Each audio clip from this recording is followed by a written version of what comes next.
Hello student. आज हम estimating के बारे में जानेंगे। जो सिविल फाइनल ईयर के 6 सेमेस्टर में जो सब्जेक्ट है क्वांटिटी सर्वेइंग एंड इवैल्यूएशन, ठीक है, उसका पहला चैप्टर आज हम जानेंगे। ठीक है, पहले चैप्टर में आता है, सबसे पहले आती है डेफिनेशन, एस्टिमेटिंग क्या होता है। ठीक है, तो एस्टिमेटिंग किसी भी कंस्ट्रक्शन प्रोजेक्ट को शुरू करने से पहले पहले यह जानना कि उस प्रोजेक्ट में कितना कॉस्ट लगेगा, एस्टिमेटिंग कहलाता है। ठीक है, अब आता है क्या क्या फायदे हैं एस्टिमेटिंग करने के। अगर हम किसी प्रोजेक्ट का एस्टिमेटिंग कर रहे हैं तो उसके क्या फायदे हैं, क्या नुकसान होंगे, क्या हम लोगों को जानना जरूरी है, तो ऐसी कौन सी बातें हैं। तो जैसे एडवांटेज, क्या लाभ है हमारे पास में, तो हम उस प्रोजेक्ट का अनुमानित लागत निकाल सकते हैं। जैसे हमने एक माना, जैसे कोई भी प्रोजेक्ट की 2 करोड़ रुपए उसकी अनुमानित लागत है। जब हमें ये पता चल जाएगा कि उसकी उतनी कॉस्ट है, जैसे 2 करोड़ है, तो हम क्या कर सकते हैं, एडमिनिस्ट्रेटिव अप्रूवल ले सकते हैं। हम ये कह सकते हैं कि हमारा जो गवर्नमेंट है वो 2 करोड़ के प्रोजेक्ट पर क्या करे, वो अप्रूव कर दे कि हाँ आप अपना प्रोजेक्ट बना सकते हैं। तो एक हमारे लिए एक रफ आइडिया मिल जाएगा एस्टिमेटिंग बनाने से। दूसरा, हमें समय के बारे में पता चलता है कि वो जो प्रोजेक्ट है वो हमारा कितने समय में कंप्लीट होगा, तो हम एस्टिमेटिंग से समय का भी प्रबंधन कर सकते हैं। फोर्थ आता है आपका टेंडर इनवाइट। हम एस्टिमेटिंग से हम टेंडर इनवाइट कर सकते हैं, क्योंकि हमारे पास में एक रफ आइडिया होगा जो हमने एस्टिमेटिंग लगाया होगा कि इस प्रोजेक्ट में हमारा इतना कॉस्ट आएगा, उसी के हिसाब से हम टेंडर इनवाइट करेंगे। जो हमारा अच्छी गुणवत्ता के साथ में हमारा प्रोजेक्ट को कंप्लीट कर दे, हम उसको टेंडर पास कर देंगे। ठीक है, अब नेक्स्ट आता है डाटा रिक्वायर फॉर एस्टिमेटिंग। अगर हमें एस्टिमेटिंग बनाना है तो ऐसी कौन कौन सी वस्तुएं हैं, ऐसी ऐसी कौन कौन सी चीजें हैं जिनकी हमें जरूरत पड़ेगी। तो सबसे पहले आता है ड्राइंग्स। सबसे पहले आता है ड्राइंग्स। तो हमें ड्राइंग्स की आवश्यकता पड़ेगी जिससे हम एस्टिमेटिंग बनाएंगे। ड्राइंग में क्या क्या होना चाहिए हमारे पास में, प्लान होना चाहिए।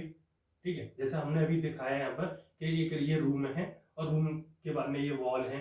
ठीक है, और ये पूरा एक प्लान बनाया है। प्लान मतलब 2D, ऊपर से देखने पर कैसा लगता है, उसके उसका हमारे पास में सेक्शन होना चाहिए। ड्राइंग का क्रॉस सेक्शन होना चाहिए, जैसे काट के देखते हैं तो तब हमारा क्रॉस सेक्शन कैसा दिखाई देता है, तो हमारे पास में सेक्शन और क्रॉस सेक्शन ये होने चाहिए।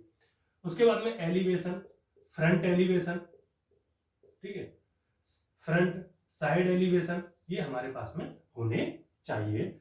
जब हम एस्टिमेटिंग बनाते हैं तो सबसे पहले जो नीड पड़ती है हमारे पास में, वो पड़ती है ड्राइंग की। उसके बाद में दूसरा आ जाता है स्पेसिफिकेशन। स्पेसिफिकेशन हिंदी में कहते हैं विशिष्टियां। ठीक है, विशिष्टियां का मतलब ये होता है कि हमारे पास में जब हम किसी साइट पर जाते हैं तो हमारे पास में ये स्पेसिफिकेशन की बुक मिलती है, जिसके हिसाब से हम पूरा प्रोजेक्ट कराते हैं। ठीक है, अब स्पेसिफिकेशन जब मिलता है हमको तो उसमें लिखा रहता है कि हमारा जो सीमेंट का जो ग्रेड होगा, जो कंक्रीट का हम जो ग्रेड बनाएंगे, वो इस ग्रेड की हमें स्लैब डालनी पड़ेगी, इस ग्रेड का हमें कॉलम डालना पड़ेगा, इस ग्रेड का हमें बीम डालना पड़ेगा। तो हमें ग्रेड किससे पता चलेंगे, स्पेसिफिकेशन से। ठीक है, कितने दिन में हमें शटरिंग खोलनी है, कितने दिन में कॉलम की शटरिंग खुलेगी। ठीक है, फर्माबंदी का क्या क्या होना चाहिए, हमारा स्टील जो हम प्रोवाइड कर रहे हैं वो कैसी होनी चाहिए। ठीक है, माइल्ड होनी चाहिए या टीएमटी की होनी चाहिए, या HYSD की होनी चाहिए, वो हमें विशिष्टियों से पता चलेगी। ऐसे ही हमारा ब्रिक, तो किस क्लास की ब्रिक हो, फर्स्ट क्लास की, सेकेंड क्लास की, थर्ड क्लास की, और कौन कौन सी जगह पर हम कौन कौन सी क्लास का हम यूज करेंगे, ये विशिष्टियों में। अब हम जब ब्रिक वर्क कर रहे हैं तो उसमें यह भी पता होना चाहिए कि इसको हम किस रेशो में बनाएंगे।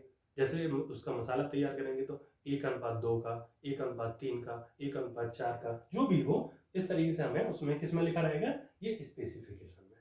ठीक है, उसके बाद में सबसे इंपॉर्टेंट चीज आ जाती है, जैसे पहले ड्राइंग, दूसरा स्पेसिफिकेशन, थर्ड आता है रेट्स।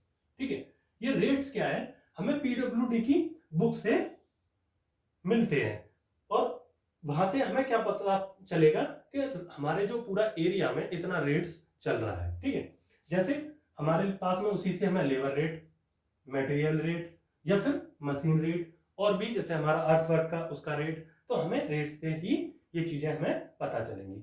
अब हमारे पास में रेट्स आ गए, ठीक है। अगर हमें निकालना है कि मानो हमने लिया एक एग्जांपल लिया कि मानो ये हमने क्या किया, एक गड्ढा खोदा, ठीक है, इसमें हमने गड्ढा खोदा और ये था 2 मीटर क्यूब, ठीक है, और 2 मीटर क्यूब, और हमारे पास में पीडब्ल्यूडी की बुक से हमने क्या लिया कि 1 मीटर क्यूब का को खोदने में मानो 400 रुपए लगते हैं, ठीक है, 400 रुपए लगते हैं, तो हम क्या करेंगे, 400 रुपए पर मीटर क्यूब।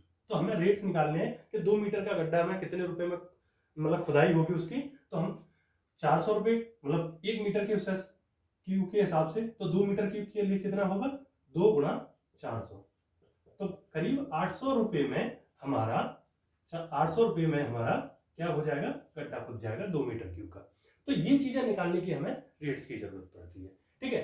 लेबर कितनी रहेगा, मानो हमने कहा कि लेबर का जो रेट है मानो 400 रुपए है, ठीक है, एक दिन का, तो 400 इसमें मल्टीप्लाई कर लेंगे और आगे जोड़ लेंगे तो हमें ये भी पता चल जाएगा कितना, ठीक है। ये जैसा अभी हमने निकाला तो हम ये कह सकते हैं ये मिट्टी का हमारा, ठीक है, मिट्टी का रेट आए, ये इस तरीके से लेबर के रेट आए। तो इन चीजों के बारे में हम देखेंगे। नेक्स्ट हम बताते हैं कि कितने टाइप्स के हमारे एस्टिमेट रहेंगे, ठीक है, कहां कहां पर कौन सा एस्टिमेट हम यूज करते हैं, ठीक है।